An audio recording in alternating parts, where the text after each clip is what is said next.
नमो भगवते वासुदेवाय नमः। प्रिय भक्तों, आज आप श्रवण करेंगे अजा एकादशी व्रत कथा, जो कि पाप नाशनी और अत्यंत पुण्यदायिनी व्रत है। प्रिय भक्तों, जो भी भक्त इस अजा एकादशी व्रत का पालन करता है, उसे करोड़ों गुना पुण्य फल की प्राप्ति होती है और उसके करोड़ों जन्मों के पाप नष्ट होते हैं। और इस दिन इंद्रियों के स्वामी भगवान ऋषिकेश की पूजा अर्चना करता है, वह सभी पापों से मुक्त हो जाता है, ऐसा हमारे शास्त्रों का कथन है। इस एकादशी की महिमा श्रवण करने मात्र से ही व्यक्ति अपने पूर्व जन्मों के पापों से मुक्त होकर इस भौतिक जगत के सुख को भोग कर आध्यात्मिक जगत को प्राप्त करता है। भौतिक और स्वर्गीय लोकों में इससे बढ़कर कोई श्रेष्ठ दिन नहीं है।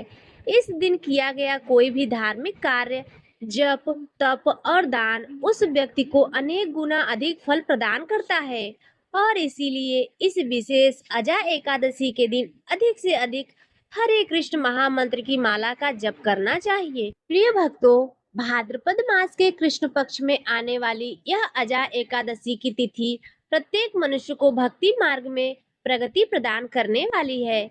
इसका पूर्ण श्रद्धा पूर्वक पालन करने से इस एकादशी की महिमा का गान करती हुई तथा कथा का श्रवण या पाठन करने मात्र से ही व्यक्ति के सभी पाप स्वतः ही नष्ट होते हैं। और इतना ही नहीं, इस अजा एकादशी का कथा श्रवण करने मात्र से ही व्यक्ति को अश्वमेध यज्ञ का फल भी प्राप्त होता है। तो प्रिय भक्तों, आइए इस पुण्यदायिनी कथा का आरंभ करते हैं। एक समय की बात है, युधिष्ठिर ने भगवान श्री कृष्ण से पूछा, हे पुंडरीकाक्ष, मैंने श्रावण शुक्ल पक्ष अर्थात पुत्रदा एकादशी का सविस्तार वर्णन सुना। अब आप कृपा करके मुझे भाद्रपद माह के कृष्ण पक्ष की एकादशी की विषय में भी बताइए। इस एकादशी का क्या नाम है तथा इसके व्रत का क्या विधान है?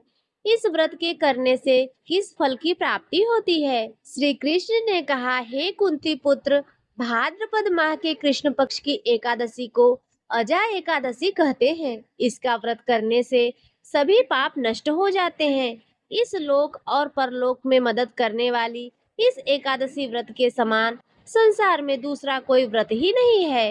अब ध्यान पूर्वक इस एकादशी का महात्म्य श्रवण करो। पौराणिक काल में भगवान श्री राम के वंश में अयोध्या नगरी में एक चक्रवर्ती राजा हरिश्चंद्र नाम के एक राजा थे। राजा अपनी सत्यनिष्ठा और ईमानदारी के लिए प्रसिद्ध थे। एक बार देवताओं ने इनकी परीक्षा लेने की योजना बनाई। राजा ने स्वप्न में देखा कि ऋषि विश्वामित्र को उन्होंने अपना राजपाट दान कर दिया है। सुबह विश्वामित्र वास्तव में उनके द्वार पर आकर कहने लगे, तुमने स्वप्न में मुझे अपना राज्य दान कर दिया। राजा ने सत्यनिष्ठ व्रत का पालन करते हुए संपूर्ण राज्य विश्वामित्र को सौंप दिया। दान के लिए दक्षिणा चुकाने हेतु राजा हरिश्चंद्र को पूर्व जन्म के कर्म फल के कारण पत्नी, बेटा एवं खुद को बेचना पड़ा। हरिश्चंद्र को एक डोम ने खरीद लिया, जो शमशान भूमि में लोगों के दाह संस्कार का काम करवाता था। वह स्वयं एक चांडाल का दास बन गया।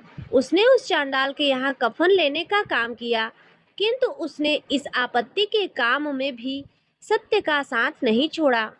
एक बार राजा हरिश्चंद्र की पत्नी अपने मृत पुत्र रोहित को लेकर शमशान घाट में आई, जो कि एक सांप के द्वारा डसे जाने से मृत्यु हो गई थी। विलाप करती हुई शमशान घाट में उसका अंतिम संस्कार करने के लिए आई। राजा हरिश्चंद्र ने अपनी सत्यता के कारण अपनी पत्नी से ही शमशान का कर मांगा। तब राजा हरिश्चंद्र की पत्नी ने कर के रूप में अपनी साड़ी का एक टुकड़ा फाड़ कर दिया। उस समय राजा हरिश्चंद्र को अपने इस नीच कर्म पर बड़ा ही दुख हुआ और वह इससे मुक्त होने का उपाय खोजने लगे। वह सोचने लगे कि मैं ऐसा क्या करूं, किस प्रकार इस नीच कर्म से मुक्ति पाऊं। वह इसी चिंता में बैठे थे कि गौतम ऋषि उनके पास पहुंचे।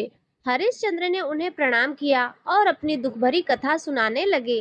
राजा हरिश्चंद्र की दुख भरी कहानी सुनकर महर्षि गौतम भी अत्यंत दुखी हुए और उन्होंने राजा से कहा, हे राजन, भादो माह के कृष्ण पक्ष की एकादशी का नाम अजा एकादशी है। तुम उस एकादशी का विधि विधान पूर्वक व्रत करो तथा रात्रि को जागरण करो। इससे तुम्हारे सभी पाप नष्ट हो जाएंगे। महर्षि गौतम इतना कहकर अलोप हो गए। अजा नाम की एकादशी आने पर राजा हरिश्चंद्र ने महर्षि के कहे अनुसार विधान पूर्वक उपवास तथा रात्रि जागरण किया। इस व्रत के प्रभाव से राजा के सभी पाप नष्ट हो गए। उस समय स्वर्ग में नगाड़े बजने लगे तथा पुष्पों की वर्षा होने लगी। उन्होंने अपने सामने ब्रह्मा, विष्णु, महेश तथा देवेंद्र आदि देवताओं को खड़ा पाया। उन्होंने अपने मृतक पुत्र को भी जीवित तथा अपनी पत्नी को राजसी वस्त्र तथा आभूषणों से परिपूर्ण देखा। व्रत के प्रभाव से राजा को पुनः अपने राज्य की प्राप्ति हुई। वास्तव में एक ऋषि ने राजा की परीक्षा लेने के लिए यह सब कौतुक किया था, परंतु अजा एकादशी के व्रत के प्रभाव से ऋषि द्वारा रची गई सारी माया समाप्त हो गई और अंत समय में हरिश्चंद्र अपने परिवार सहित स्वर्गलोक को गया। हे राजन, यह सब अजा एकादशी के व्रत का प्रभाव था। जो मनुष्य इस उपवास को विधान पूर्वक करते हैं तथा रात्रि जागरण करते हैं, उनके सभी पाप नष्ट हो जाते हैं और अंत में वे स्वर्ग को प्राप्त होते हैं। इस एकादशी के व्रत की कथा के श्रवण मात्र से ही अश्वमेध यज्ञ के फल की प्राप्ति होती है। जय श्री हरि। प्रिय भक्तों, अब आइए सुनते हैं एकादशी व्रत की यह दूसरी कथा। एक बार एक बूढ़ी माँ ने एकादशी का व्रत रखा। बड़ा ही भाव भक्ति से पूजा अर्चना की।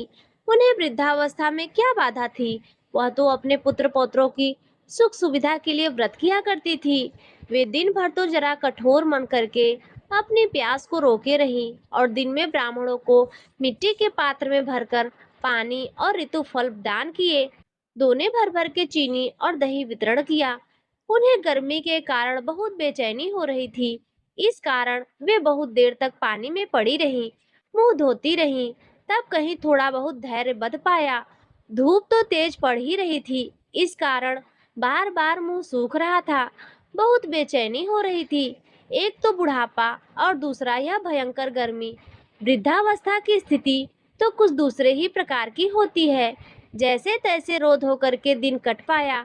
वह पहाड़ सी रात सामने थी। उनका कटना बड़ा ही कठिन दिखाई दे रहा था। खटिया पर पड़े पड़े शांति नहीं मिल रही थी। वे बार बार करवट बदल रही थी। अनेक बार वे बाहर जाती और भीतर आती। उन्हें घर के अंदर शांति नहीं थी।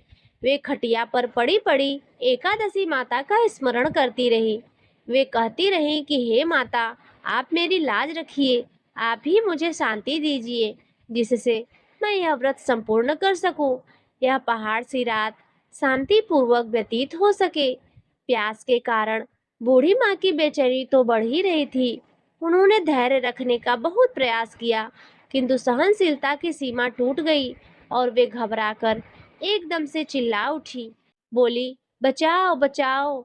अम्मा का चिल्लाना सुनकर परिवार भर के नर नारी, बच्चे और पड़ोसी एकत्रित होकर बूढ़ी अम्मा के खटिया के समीप पहुंच गए।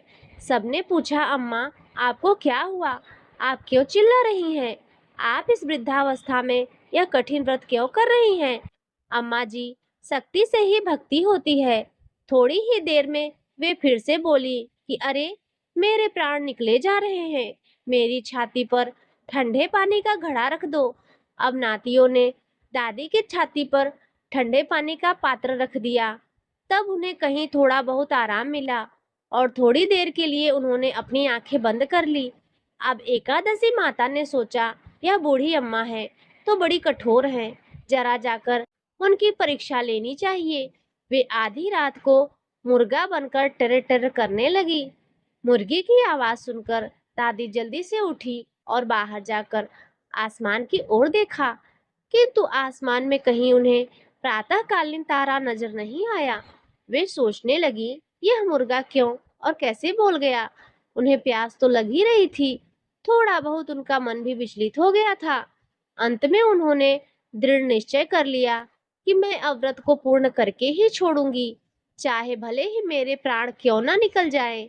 यह सोचकर फिर वे खटिया पर शिथिल होकर लेट गईं। थोड़ी देर में एकादशी माता ने उनकी फिर से परीक्षा लेनी चाहिए। एक छोटी सी बालिका एक गिलास में शरबत लेकर उनके सिरहाने आकर खड़ी हो गई और जोर जोर से बोली, दादी जी, सवेरा हो गया है, आप हाथ मुंह धोकर शरबत पी लीजिए। पहले तो शरबत का गिलास देखकर उनका मन मचल उठा, किंतु अचानक व्रत का स्मरण हो आया और उन्होंने सोचा कि मैं किसी भी प्रकार से अभी शरबत नहीं पी सकती हूँ। वे शांति पूर्वक अपनी खटिया पर लेट गई। फिर थोड़ी ही देर में उन्हें ऐसा लगा जैसे किसी ने उन्हें पानी के कुएं में पलट दिया हो। वे बड़ी देर तक हाथ पैर चलाती रहीं। फिर उन्होंने अपने मुंह में एक बूंद भी पानी जाने नहीं दिया। वे दृढ़ता पूर्वक अपना व्रत पालन करती रहीं। थोड़ी ही देर में न जाने कहां से सामने आग जलने लगी, जिससे भारी गर्मी बढ़ने लगी। प्यास के कारण प्राण निकलने लगे, किंतु बूढ़ी अम्मा का कुछ भी नहीं बिगड़ पाया। वे जहां की तहां मुस्कुराती हुई बैठी रहीं। थोड़ी ही देर में बाहर प्रकाश दिखाई देने लगा। ऐसा लगा जैसे सवेरा हो गया हो। बूढ़ी अम्मा ने जब बाहर निकलकर देखा तो समझ गई अभी सवेरा होने में 3-4 घंटे की देरी है। यह जानकर वे शांति पूर्वक इधर उधर घूमने लगी। फिर एकादशी माता यह बात अच्छी तरह से समझ गईं कि यह बूढ़ी अम्मा किसी भी प्रकार से अपने व्रत से टल नहीं सकती। वे उनके सत्यव्रत को अच्छी तरह से समझ गईं। अब सवेरा होते ही बूढ़ी माता ने स्नान किया, भगवान का पूजा पाठ किया, एकादशी की कथा सुनी, ब्राह्मणों को दक्षिणा देकर भोजन कराया। तब कहीं उन्होंने व्रत का पारण करके जल ग्रहण किया।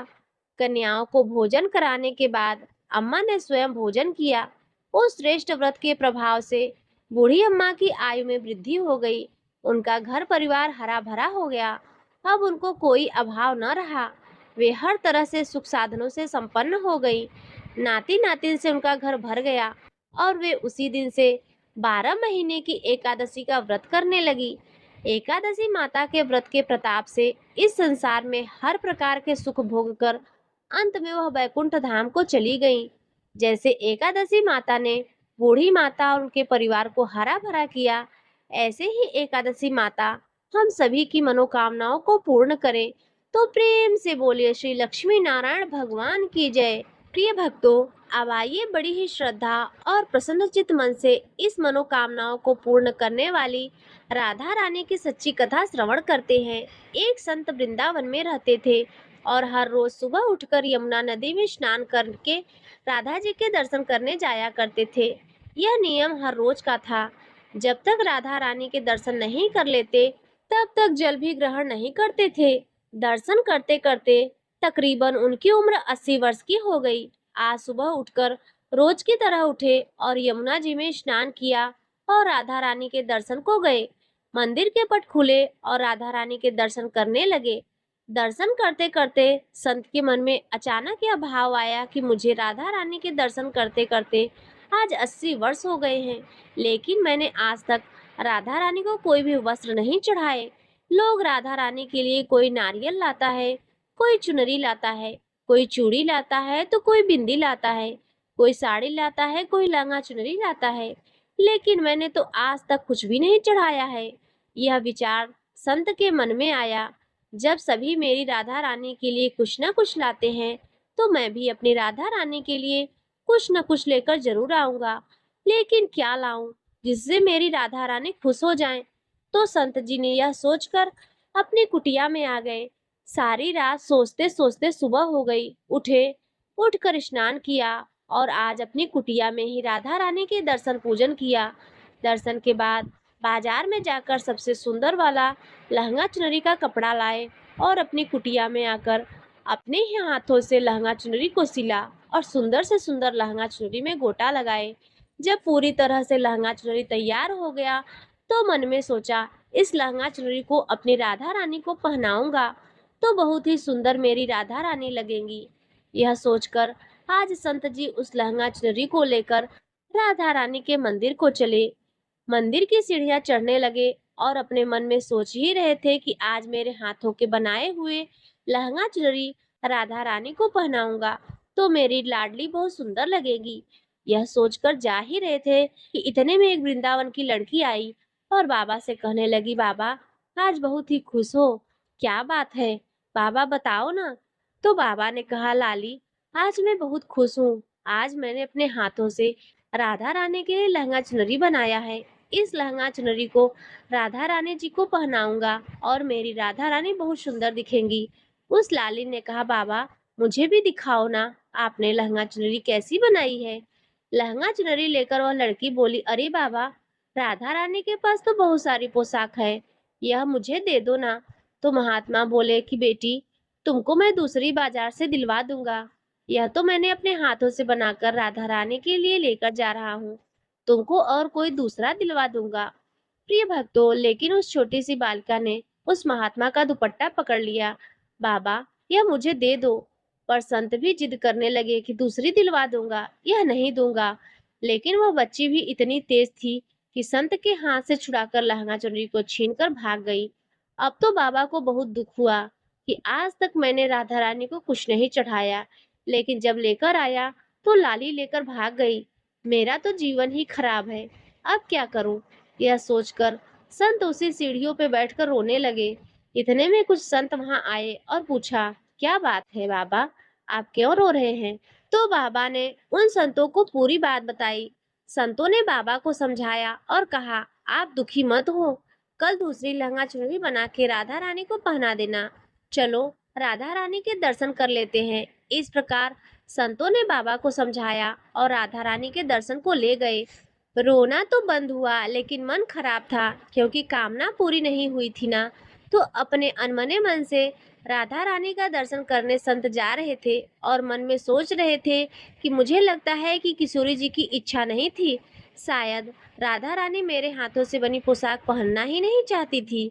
ऐसा सोचकर बड़े दुखी होकर जा रहे थे।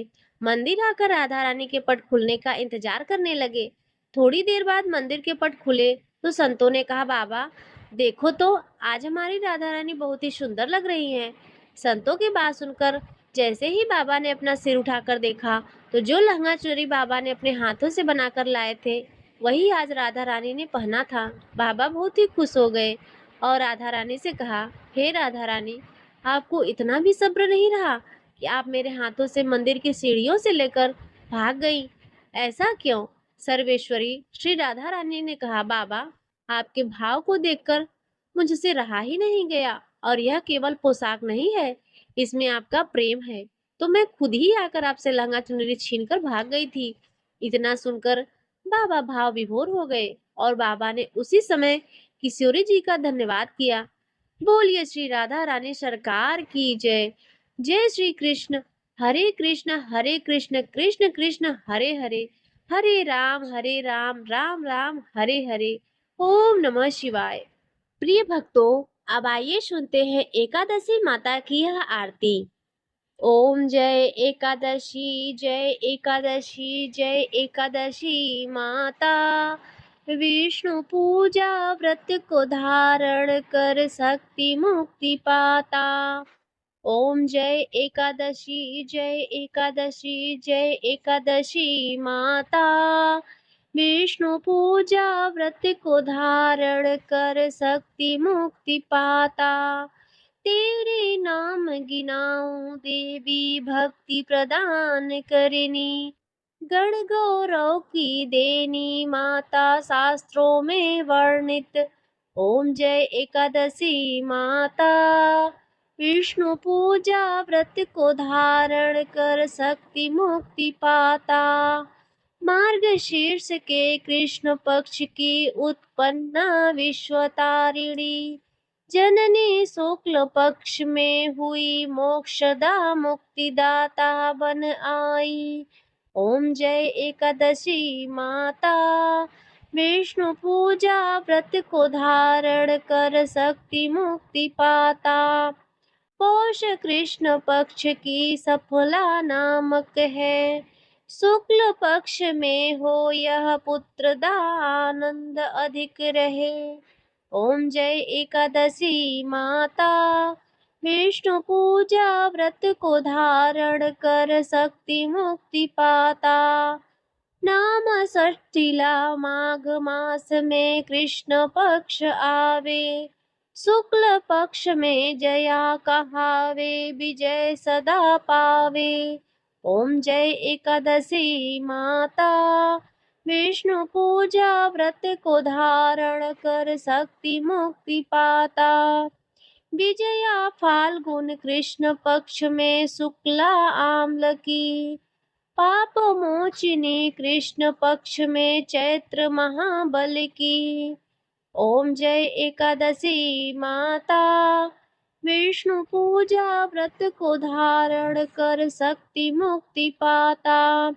चैत्र शुक्ल में नामदा धन देने वाली, नाम वरुथिनी कृष्ण पक्ष में वैशाख माह वाली। ओम जय एकादशी माता, विष्णु पूजा व्रत को धारण कर शक्ति मुक्ति पाता। शुक्ल पक्ष में होय मोहिनी अपरा ज्येष्ठ कृष्ण पक्षी, नाम निर्जला सब सुख करनी सुख पक्ष रखी। ओम जय एकादशी माता, विष्णु पूजा व्रत को धारण कर शक्ति मुक्ति पाता। योगिनी नाम आषाढ़ मास में जानो कृष्ण पक्ष करनी, देवशयनी नाम कहा यो शुक्ल पक्ष धरणी। ओम जय एकादशी माता, विष्णु पूजा व्रत को धारण कर शक्ति मुक्ति पाता। कामिका श्रावण मास में आवे कृष्ण पक्ष कहिए, श्रावण शुक्ला होय पवित्रा आनंद से रहिए। ओम जय एकादशी माता, विष्णु पूजा व्रत को धारण कर शक्ति मुक्ति पाता। अजा भाद्रपद कृष्ण पक्ष की परिवर्तिनी शुक्ला, इंद्र अश्विन कृष्ण पक्ष में व्रत से भवसागर निकला। ओम जय एकादशी माता, विष्णु पूजा व्रत को धारण कर शक्ति मुक्ति पाता। पाप कुंसा शुक्ल पक्ष में पाप हारणकारी, रमा मास कार्तिक में आवे सुखदायक भारी। ओम जय एकादशी माता, विष्णु पूजा व्रत को धारण कर शक्ति मुक्ति पाता। देवोत्थाने शुक्ल पक्ष की दुख नाशक मैया, पावन मास में करो विनती पार करो नैया। ओम जय एकादशी माता, विष्णु पूजा व्रत को धारण कर शक्ति मुक्ति पाता। परमा कृष्ण पक्ष में होती जन मंगल करनी, शुक्ल मास में होय पद्मिनी दुख दारिद्र हरणी। ओम जय एकादशी माता, विष्णु पूजा व्रत को धारण कर शक्ति मुक्ति पाता। जो कोई आरती एकादशी की भक्ति सहित गावे, जन रघुनाथ स्वर्ग का वासा निश्चय वह पावे। ओम जय एकादशी जय एकादशी जय एकादशी माता, विष्णु पूजा व्रत को धारण कर शक्ति मुक्ति पाता। तो प्रेम से बोलिए श्री लक्ष्मी नारायण भगवान की जय। ओम नमो भगवते वासुदेवाय नमः। प्रिय भक्तों, यह एकादशी व्रत की कथा और आरती यहीं पर संपन्न होती है। यदि आपको आज की कथा और आरती पसंद आई हो तो इस वीडियो को लाइक कर दीजिए। चैनल पर पहली बार आए हो तो सब्सक्राइब कर लीजिए और कमेंट में जय श्री हरि विष्णु अवश्य लिखिए।